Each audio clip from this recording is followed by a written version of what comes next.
Si los fenómenos extraños tienen mucho que ver con eso que se llama impregnación, los hospitales es el sumum de los fenómenos, porque la impregnación viene a ser algo así como los hechos ocurridos en el pasado impregnan, cargan energéticamente los lugares y esos fenómenos se manifiestan por lo que se ha vivido. Y en los hospitales se ha vivido mucho dolor. Hoy vamos a hablar en Ecos del Pasado de apariciones en hospitales. Y lo vamos a hacer con la presidenta de Prisma Publicaciones, con Laura Falcó Lara. Laura, muy buenas, ¿qué tal? Buenas noches, ya último programa de temporada, pero este va a dar un poquito de miedo, ¿eh? Sí, sí. Para aquellos que les mola el puntillo este de miedo, este va a dar miedo. Porque los hospitales, como decía al comienzo de la sección, es que si la impregnación tiene algo que ver con estos fenómenos y con la causa de estos fenómenos, los hospitales es uno de los lugares más impregnados. Bueno, digamos que es un sitio donde ha habido sufrimiento, ha habido dolor, ha habido muertes, ha habido nacimientos, ha habido mucha actividad relacionada con la vida y la muerte, y por tanto es un sitio donde es fácil que queden restos, que quede actividad. Y evidentemente hay algunas actividades que, vamos, yo no las quisiera, sinceramente. Vamos a comentar, si te parece, Laura, vamos a hacer un repaso por algunos de esos hospitales en donde ocurren hechos extraños, en donde ha ocurrido, están documentados. Por ejemplo, el primer lugar en el que nos vamos a parar, nos vamos al sur de la península ibérica, vamos a hablar de el Hospital Puerta del Mar en Cádiz. Efectivamente, bueno, Puerta del Mar o Puerta del Mal, como le llaman algunos de los gaditanos. Resulta, bueno, la historia cuenta lo siguiente, dicen que en 1991, un 16 de abril, una religiosa causó un incendio. No hubo que lamentar apenas daños materiales, tampoco se produjeron muertos o heridos. Sin embargo, quedó constatado que había sido la religiosa responsable del incendio. De hecho, decían que probablemente la causa fuera un paño usado en mantenimiento que debió prender por un chispazo de un cargador de baterías o algo parecido, pero sí que todo apuntaba que había sido esta famosa religiosa, ¿no? El caso es que esta es la raíz de una leyenda, es la raíz de un fantasma que se aparece en Puerta del Mar, y es que comienza a hablarse de apariciones y de fantasmas, de hechos increíbles que explican cómo aquella religiosa estuvo vinculada y sigue vinculada al recinto hospitalario, de hecho. El último de ellos lo encontramos en un testigo que se llama Miguel L. El hombre se encontraba en el edificio visitando a un familiar cercano, estaba ingresado por motivos de salud graves. Él contaba que eran más o menos las 7:30 de la tarde, él iba tranquilamente por el pasillo y de pronto vio que no había nadie, que estaba como muy tranquilo el lugar, de hecho no escuchaba nada, y le extrañó, porque era un fin de semana, que no hubiera más gente en la zona, pero bueno. Entonces de pronto vio aparecer frente a él una mujer que tenía aspecto como de enfermera, pero más bien como una monja sanitaria de otra época, de otro momento, ¿no?, de aquellas monjas antiguas, ¿no? El caso es que al pasar junto a él, sintió un frío tremendo. Él le dio las buenas noches, las buenas tardes, pero tan siquiera contestó, es que ni se volvió para mirarle. Entonces él se giró sorprendido y se dio cuenta que ante sus ojos esa mujer desaparecía. De hecho, entró en la primera habitación que hubo pensando que quizás había desaparecido de su vista al entrar en la habitación, pero no fue así. La habitación era una habitación completamente vacía y no había lugar por donde pudiera haberse escapado la famosa monja. El caso es que no es el único relato que habla de esta monja en este hospital. Hay otro relato parecido de un hombre llamado José que cuenta cómo ese mismo fantasma se le apareció a él. Y todavía quizás es más inquietante este caso. El hombre fue a visitar a su hermano al hospital. Eran más o menos las 6 de la tarde. Invierno, estaba oscureciendo, y cuando ya salía para irse a casa sobre las 9 de la noche y entró en el ascensor, estaba él solo dentro del ascensor. Cuando llegó a la segunda planta, a su lado apareció justo una mujer vestida de negro, con muchas arrugas, con ese aspecto de monja antigua. Y claro, ¿qué pasó? Que en cuanto se abrieron las puertas en la primera planta que se abrieron, el señor salió corriendo a la carrera. Porque claro, una cosa es que tú te cruces con alguien y notes frío y pienses que la persona ha desaparecido ante tus ojos, pero es que otra es estar encerrado en el receptáculo de un ascensor, que no hay nadie más, y de repente a tu lado aparezca, se personifique una monja vestida de negro. El susto debió ser mayúsculo, me puedo imaginar, vamos. Sí, desde luego que sí. Además es que esa aparición en un ascensor, pues es un lugar por el cual cual no se puede producir ninguna entrada de la que nos Claro. hemos dado cuenta, porque el ascensor es un lugar cerrado. Parece que ya el propio lugar de la aparición es una prueba en sí de lo extraño del fenómeno. Es que, ¿no? por eso te digo que, claro, si tú te topas con un supuesto fantasma en un lugar más abierto, puedes llegar a pensar que igual ha habido un segundo que la mujer pues quizás ha salido por una puerta, pero es que en un ascensor que está cerrado, que está en movimiento y que te aparece al lado algo, no hay duda que eso es un fantasma, y por eso el hombre, pues como cuenta él, dices, él quizás los 3 o 4 segundos más angustiantes de toda su vida, y salió pues a la carrera en la primera parada que el ascensor hizo, vamos, no espero a su planta, desde luego. Pero también dicen que en este hospital, perdóname, dicen que es en la 5ª planta, aparte del ascensor, también donde hay muchísimas apariciones. De hecho, de esta monja hablan médicos, enfermeras, pacientes, visitas, es decir, es bastante más frecuente verla de lo que parece. Estos fenómenos, insistimos, ocurren en el Hospital Puerta del Mar o Puerta del Mal en Cádiz, pero no es nada comparado con todos los que vamos a explicar y vamos a contar. Por ejemplo, nos vamos hasta Salamanca, al Hospital de los Montalvos. Este es un antiguo sanatorio de tuberculosos, lo cual ya nos dice mucho, porque evidentemente, como todos sabéis, la enfermedad era una enfermedad pues que durante muchos siglos fue tratada casi como la peste. La gente se encerraba en hospitales casi para dejarlos morir, ¿no? Y desde el siglo XVII hasta el siglo XX, bien, pues muchas de estas personas pasaban sin pena ni gloria por estos centros. El caso es que en 1920, para ser exactos, fallecieron en España unas 30.000 personas afectadas por la tuberculosis, lo cual no es precisamente desdeñable. Desde el año 1930, el doctor Filberto Villalobos, que era un diputado provincial de Salamanca, decide emprender una campaña para promover la creación de un sanatorio para los tuberculosos.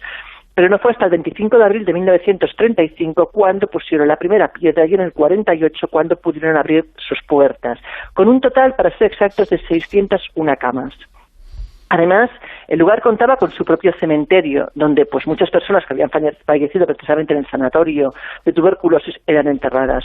Contraer la tuberculosis en esa época era letal y era un estigma para cualquier paciente que la tuviese. Desde luego ya sabían que su fin era el que era, morir, ¿no? Y que no iban a regresar más a sus casas. Pues imaginémonos qué ambiente podía quedar impregnado en un hospital así, en un sitio donde la gente entraba para saber que no iba a salir nunca más y que además iba a tener una muerte horrible. Bueno, pues ahí empiezan los hechos que a continuación explicaremos. Y es que dicen que en este hospital hay el fantasma de lo que llaman la niña de la encina, que de vez en cuando recorre el hospital. La historia cuenta que una niña de 9 años burlaba la vigilancia del centro para visitar todos los días a su madre, que había sido ingresada pues precisamente por padecer tuberculosis. El mismo día en que la madre murió, se vio entrar a la niña en el hospital, pero nadie la vio salir. Aseguran, de hecho, que nunca salió del sanatorio y que tampoco regresó al pueblo, desapareció sin más. Desde entonces, muchas personas aseguran haber visto el espíritu o la figura de una niña que flota recorriendo el hospital, además de escuchar risas, canciones y juegos pues típicos de la infancia, ¿no? Dicen, por ejemplo, algunos también que a veces se ve una luz blanca muy potente que aparece de vez en cuando. El hospital está rodeado de encinas, de ahí el nombre de la niña de la encina, porque además también dicen los visitantes del hospital que esa presencia a veces les acompaña hasta recoger su coche cerca del bosque este de encinas. Dicen que es una presencia inexplicable, pero que además es indudable que algo va con ellos acompañándolos hasta el vehículo.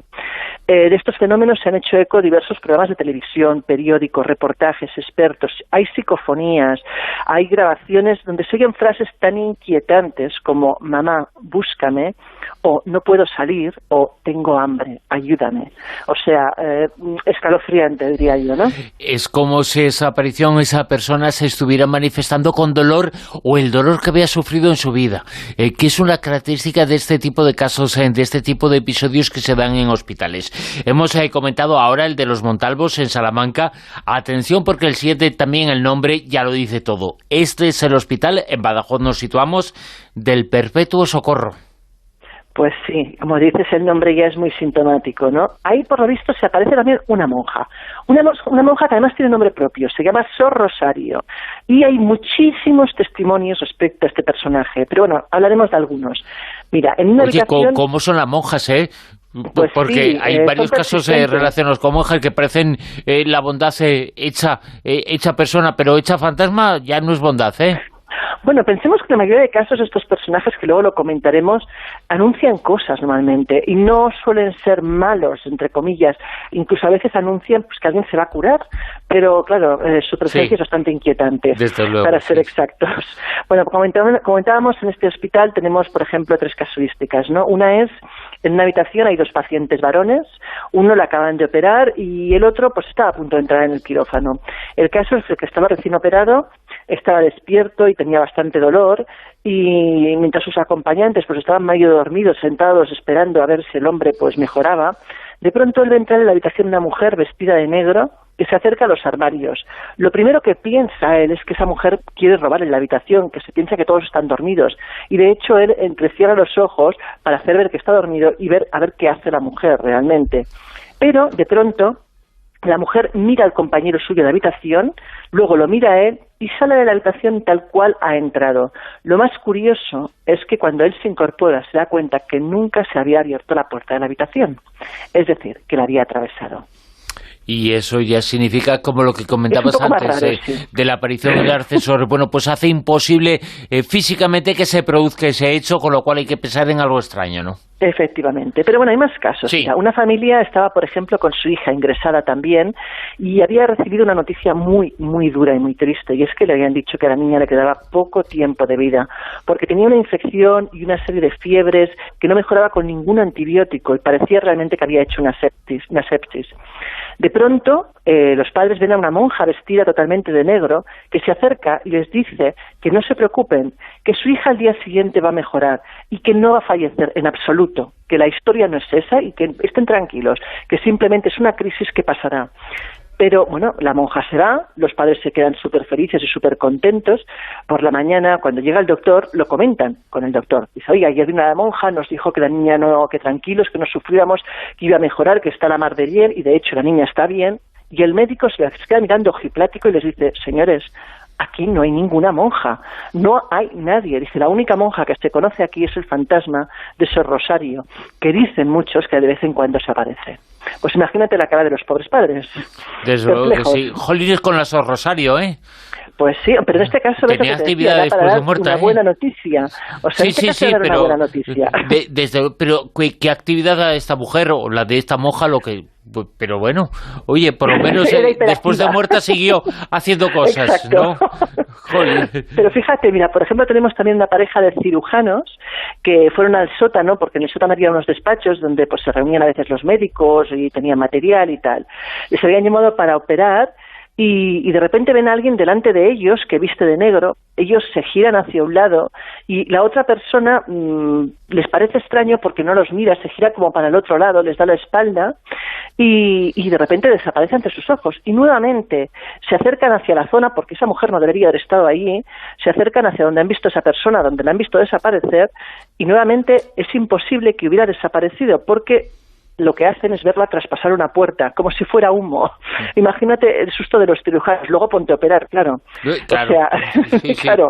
O sea, después de esto tú ponte a hacer operar con bisturí, vamos. Sí, la raya le debió quedar finísima, supongo, al médico. Jolines, qué difícil después de esa experiencia enfrentarse a algo como una operación nada más y nada menos. Oye, claro. Por cierto, que también, y además son casos relativamente muy recientes, los que se dan en el antiguo hospital de Mahó.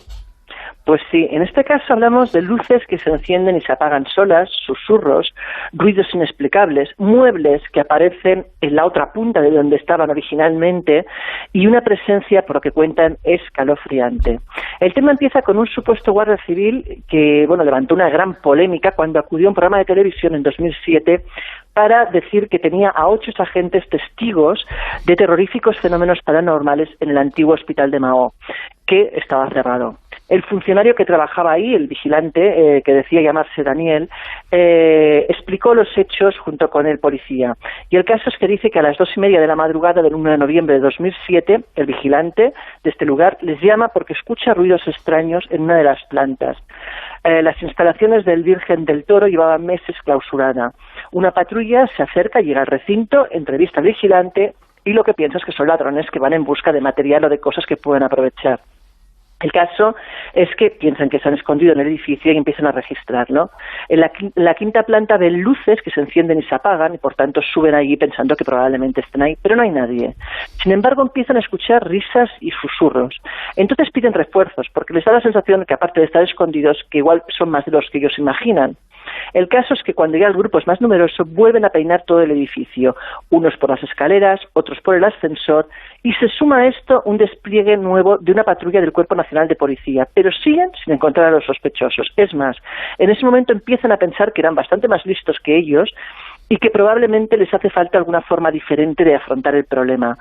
Así que llaman al grupo cinológico, que es el que tiene perros, porque piensan que evidentemente los perros seguirán el rastro y ya no podrán engañarles de ninguna manera.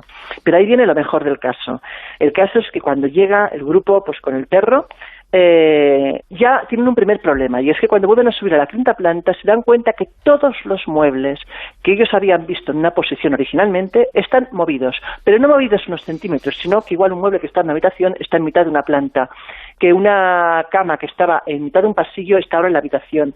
Todo absolutamente cambiado. Empiezan a ver que las puertas de los armarios que estaban cerradas ahora están abiertas, y ahí empiezan a inquietarse, pero lo mejor no ha llegado todavía.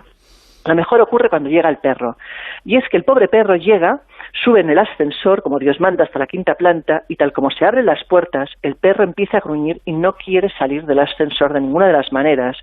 Está nervioso, hace movimientos violentos y fuertes. El guía lo intenta sacar a tirones, pero no consigue que el animal salga, se frena. El experto no entiende nada y le tira un juguete al pasillo, que es ya el último recurso para que el perro salga, al cual nunca se niega, y el perro sigue sin ir a por él. El caso es que todos se quedan súper sorprendidos y no entienden nada. De pronto, las luces se encienden y los 8 agentes ven al fondo del pasillo, en una esquina, la sombra de una mujer, alta, delgada, vistiendo una especie de camisón, con el pelo largo, un pelo que le cubría el hombro y de donde ella se asoma de forma temerosa desde una esquina. El caso es que los agentes la dan en alto, creen que han encontrado al ladrón, le piden que se identifique. Está como mucho a 20-25 metros de ellos, pero la sombra no reacciona. Le dan un segundo alto y la mujer hace caso omiso nuevamente. Entonces el grupo desenfunda sus pistolas y la encañonan. No reacciona en absoluto, solamente les observa. De pronto desaparece. Van hasta la esquina y no está, no hay nada, no hay nadie. Y lo más increíble, todas las puertas y ventanas están selladas para que nadie pueda saltar o asaltar el lugar, lógicamente. Esa quinta planta era para enfermos mentales, así que aparte de todo, las medidas de seguridad eran muy, muy estrictas. El grupo baja a la primera planta y todos están desconcertados. Solamente cabe una posible opinión, y es que acaban de toparse con un fantasma. Jolines, menuda historia, ¿eh? Pues sí, la verdad es que es de esas historias, sí, a mí me encantan las historias donde interviene la policía, porque de repente queda constancia y nadie puede negar aquello, porque no son gente que se dedica a lo paranormal, ni un chiflado que va por la calle y ve un fantasma. Son casos que realmente dejan una constancia más allá de la duda.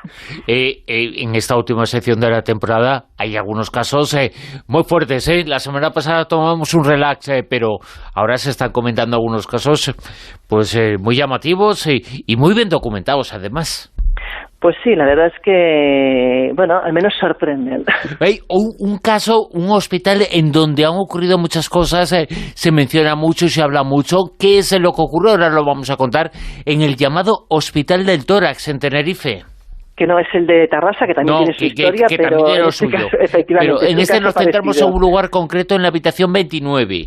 Exacto, se trata de un edificio que tiene más de 70 años, que se levantó nuevamente contra la tuberculosis.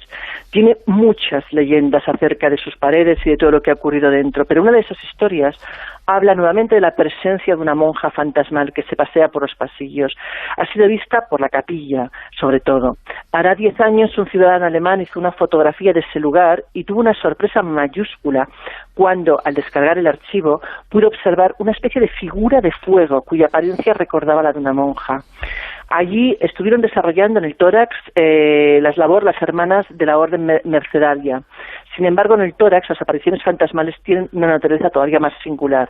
Y es que desde hace unos 5 años, en el área de cuidados paliativos del hospital, se vienen apareciendo a los pacientes una misteriosa figura que suele ser descrita como el hombre del sombrero. Y esto no sucede de cualquier manera, es decir, ocurre sobre todo en una habitación, en la 29. Según varios trabajadores del hospital, la entidad suele ser descrita como una sombra, sin rasgos faciales y con un sombrero. Hace acto de presencia por las noches, entra por la puerta de la habitación, se acerca hasta los pies de la cama del enfermo y se suele quedar mirando. Según suelen contar, al día siguiente, la experiencia recogida lógicamente por los enfermeros ante la estupefacción del paciente, que la explica totalmente asustado, y dicen que esa sombra parece solamente observar, que no transmite ningún mensaje, y que normalmente, al cabo de un rato de observar, vuelve por el camino por el que ha venido. Desaparece literalmente y se acaba difuminando. Lo han visto todo tipo de pacientes, sobre todo pacientes que están en sus últimos 20 días de vida. Quizás porque ya, como dicen los médicos, tienen la cabeza un poco ida y empiezan a tener alucinaciones, o quizás porque lo que ven es un anuncio de la muerte. En cualquier caso, no es nuevo lo de los anunciadores de la muerte, es una cosa bastante típica también en los hospitales. Hay varios casos, varios no, muchísimos, si podemos citar alguno. Pues sí, el hombre del sombrero, por ejemplo, es un arquetipo. Existen incontables testimonios relativos a esta misteriosa entidad, no solo en la habitación del hospital, sino en alcobas, en varios lugares. De hecho, a finales de 2014, en la localidad inglesa de Cannock Chase, se vivió un episodio insólito que rayó casi la histeria colectiva, cuando se produjo una oleada de apariciones de un ser descrito como sobrenatural. Según contaban la gente del lugar, una noche, cuando se encontraban ya en la cama, una vecina aseguró encontrarse con un hombre que flotaba junto a ella. Según su descripción, vestía de negro y llevaba un sombrero nuevamente. En otra ocasión, por ejemplo, un joven que paseaba a medianoche afirmó encontrarse con una figura extraña, elevada entre los árboles. Nuevamente iba vestido como un caballero, con un largo abrigo y un sombrero clásico. El caso es que no es un personaje, por lo que dice la gente que lo ha visto, que asuste ni que pretenda crear temor. Quizás, simplemente lo que hace es seguir a los enfermos, nada más. Es una forma probablemente de canalizar el momento de la muerte, dicen algunos, pero incluso los enfermeros han sido testigos de estas presencias sobrenaturales. Algunas apariciones parecen realmente la antesala, precisamente, de las muertes, ¿no? Y así lo explica, por ejemplo, Juan Antonio Gómez, auxiliar de enfermería de paliativos, que vivió una experiencia que según él fue muy difícil de olvidar. Ocurrió en 2002. Él estaba sentado en su escritorio escribiendo tranquilamente, tomando notas, cuando de pronto le pareció ver pasar por el reojo, por el rabillo del ojo, a una persona vestida de blanco. Se giró y le dijo a la enfermera si acababa de pasar por allí. Ella le miró alucinando y le dijo que no, que si estaba a su lado, cómo iba a pasar por el pasillo. El caso es que ella decía que había visto pasar a alguien. El caso es que finalmente la convence para ir hacia el lugar donde habían visto esa figura, que no debería estar ahí. Él estaba convencido que iba vestido de blanco y que parecía un hombre. Lo vio por la visión periférica, como a veces ocurre, ¿no? Esa especie como de mota que se difumina por el rabillo del ojo. El caso es que, ambos se fueron hacia el lugar donde había visto desaparecer la sombra, que era una habitación, pero en la habitación no había nada. Nuevamente la habitación estaba cerrada, sin salida, no había rastro de ningún tipo. ¿Cómo pudo desaparecer? Quién lo sabe, ¿no? Pero no es el primer caso ni el último. Allí hay varios pacientes en esa habitación que estaban durmiendo y que de hecho no quisieron despertarlos porque, aunque habían visto entrar a ese hombre, no había nadie en la habitación, pues no iban a despertar a los pacientes. Pero la casualidad quiso que al día siguiente uno de esos pacientes hubiese muerto. Eso se quedó en una anécdota, pero no cuando empezó a pasar de forma recurrente. Y es que en otros muchos casos ha pasado lo mismo. Es decir, tenemos, por ejemplo, otro caso de, nuevamente, Elena, que es una auxiliar que estaba haciendo su ronda de madrugada, y cuando entra en una habitación donde se encuentra un enfermo, ve salir a alguien que se dirige hacia el balcón. Lo describe nuevamente como un hombre joven vestido de blanco. Se queda paralizada, sin reaccionar. Se pregunta cómo va a estar el hombre en el balcón. Se asoma al balcón y ahí no hay nadie. Difícil que haya saltado, porque además son muchos metros, y si lo hubiera hecho se hubiera matado y vería el cuerpo abajo. No entiende nada, llega a pensar que es una alucinación. Pero nuevamente, 2 horas después, el relato de ella deja a todo el mundo en shock, porque esas 2 horas después, el único paciente de aquella habitación yacía muerto. Es decir, en este caso no era precisamente una visión halagüeña, sino que era más bien un anunciador de la muerte, ¿no? Y de estos encuentros hay muchos, hay muchísimos casos de avistamientos que corresponden pues a estas figuras como anunciadoras de la muerte, o en otros muchos casos a visualizaciones de familiares que parecen venir a recoger a los moribundos y llevárselos al otro lado. Así que, bueno, si alguno de vosotros estáis en un hospital y veis una de estas figuras, pues, bueno, tratad de tranquilizaros, de no entrar en pánico y de tomároslo con filosofía. Desde luego que sí. Bueno, vamos a hablar casualmente, fíjate, hablamos contigo de apariciones, de esas apariciones en hospitales, y dentro de unos minutos vamos a estar con un doctor, Miguel Ángel Pertierra, que ha investigado este tipo de casos, que los ha vivido y que los ha conocido. Es un gran conocedor y un gran amigo de estos casos, y es un hombre que además ha vivido una ECM en persona él mismo. Sí. Es de esos médicos que demuestran con su experiencia, con su saber y con su humildad que hay algo más. Efectivamente. Y que este tipo de casos ocurren y son reales y, bueno, necesitan una interpretación, y aquí se las intentamos dar. No podemos hacer otra cosa más que encogernos de hombros, pero notificar los hechos extraños que ocurren.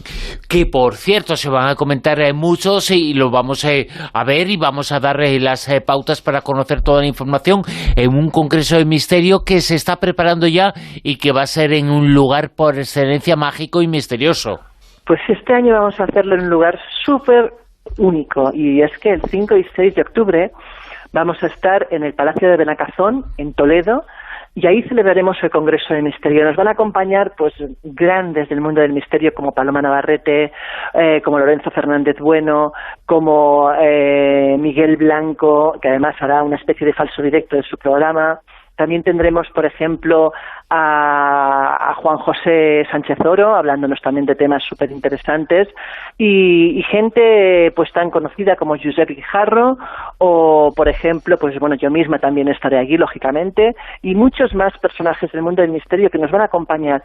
Va a durar 2 días, el 5, que es un sábado, y el 6, que es un domingo por la mañana. Y el sábado por la noche, para aquellos que se apunten al Congreso, tendrán la posibilidad también de apuntarse a una ruta nocturna por el Toledo Mágico. Una ruta que irán acompañada pues de la mayoría de ponentes.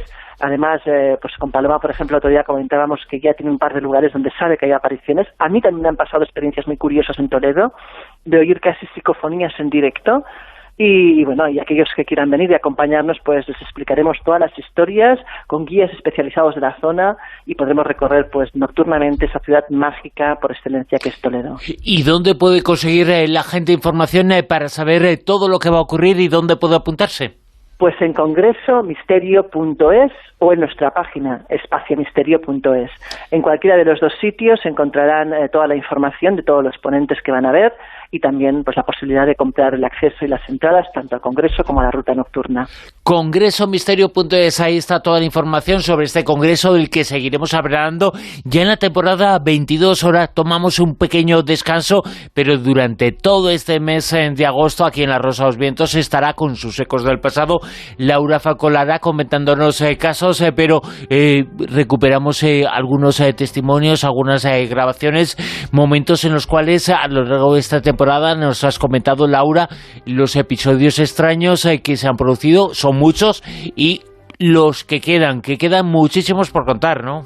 Efectivamente. Y yo, con vuestro permiso, me voy en unos días a Nueva York a recopilar nuevos casos. Pues te damos permiso para irte, ¿eh? Buen verano a todos y que lo paséis bien. Muchas gracias, Laura. Hasta dentro de unos días. Un abrazo. Un abrazo.